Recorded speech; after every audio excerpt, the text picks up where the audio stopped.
शिवा नमस्ते तपाईँ सम्पूर्णमा जय सामदान जय धनकुटा जय स्वाभिमान जय माटो जय हरगवाद।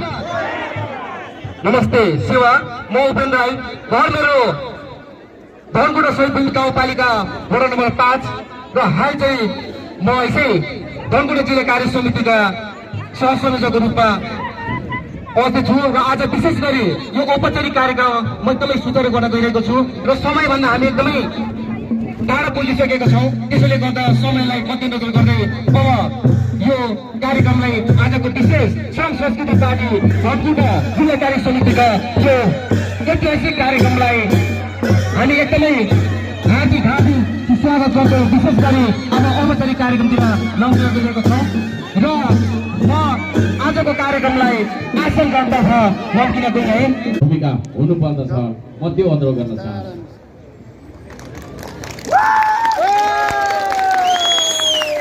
यो देशको सबैभन्दा ठुलो स्रोत भनेको तपाईको दुईटा हात। यो देशको सबैभन्दा ठुलो तपाईको छैन हैन बजेट भनेको तपाईको दुईटा हात। एकचोटि फेरि हेरिदिउँ। जोसले भनिएको नेपाली जोसले भनिएको नेपाली हुनुपर्छ। अब होइन हामी ढुङ्गामा फुल फुलाउँछौँ माटो यति उर्वरा छ कि मकैको गेडा तपाईँको सिटी गयो भने त्यहाँबाट अङ्कुरित भएर मकैको बोट भएर भोगा फल्छ फल्दैन है। मरुभूमिमा तपाईँको छैन माटो टन्का छन् पानी जहाजबाट लगेर पनि तपाईँको छैन कस्ता तपाईँको छैन देशहरू बालुवा मात्रै भएको देशमा टनाटन अनाज उत्पन्न भइसकेको छ।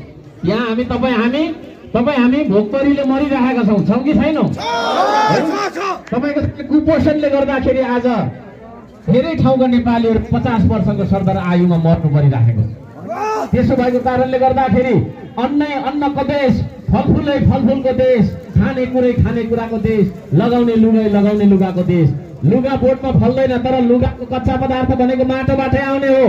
माटोबाट तपाईँको छैन कच्चा पदार्थ आउँदैन भने लुगा पनि बन्दैन। त्यस्तो खालको देश तपाईँ हामीले बनाउने हो। धनकुटाले मलाई साथ दिन्छ। यदि त्यसो हो भने पक्कै पनि यो देश बनाएर छाड्नेछौँ। आदरणीय दाजुभाइ दिदीबहिनीहरू हाम्रो भविष्य उज्जवल छ भन्ने कुरामा